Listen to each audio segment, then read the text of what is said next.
beaucoup d'étudiants chinois, être admis dans une université d'outre-mer est une cause de célébration. Mais alors que la pandémie de coronavirus se poursuit pour la première fois depuis des décennies, les étudiants ont des doutes après avoir reçu une offre.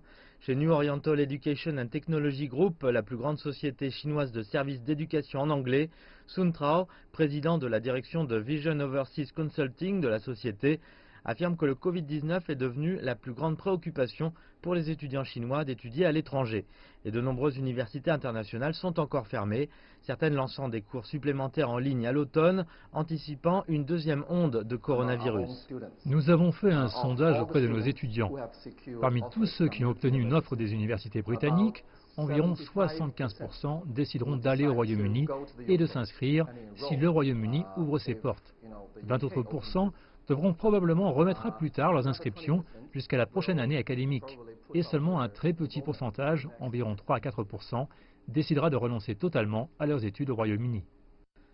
Les étudiants qui ont encore l'intention de poursuivre leurs études à l'étranger sont toujours préoccupés. J'étais un peu inquiète ces derniers mois, mais en juin, le centre des visas a rouvert ses portes, mais le centre ATTR a rouvert ses portes. Donc, je pense que mon choix sera d'y aller. Les étudiants les plus touchés sont mes camarades de classe qui vont aux États-Unis. La plupart d'entre eux sont inquiets en raison des visas pour les étudiants diplômés et les étudiants en doctorat sont y être annulés pour des problèmes de sécurité. Le Covid-19 n'est pas le seul facteur ayant un impact sur le marché de l'éducation à l'étranger. Alors que la guerre commerciale entre les États-Unis et la Chine s'intensifie, le gouvernement américain a annoncé qu'il resserrerait les visas étudiants chinois aux États-Unis. Ils ont énuméré un certain nombre d'universités chinoises par sanction et interdit aux étudiants chinois d'étudier aux États-Unis sur certaines majors.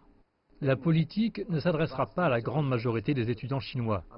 Je veux dire que seulement un très petit nombre d'étudiants chinois seront affectés par cette politique.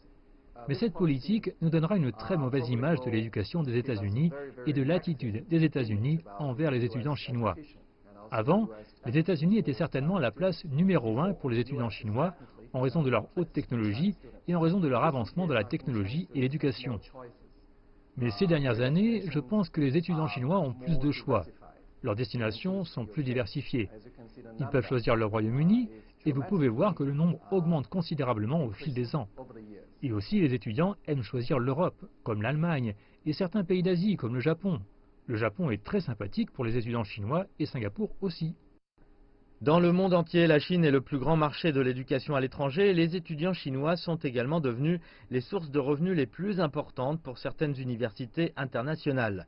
Bien que le Covid-19 ait mis plus de difficultés sur les étudiants chinois pour voyager et étudier, beaucoup aspirent encore à faire l'expérience d'une éducation internationale, la culture et les relations internationales.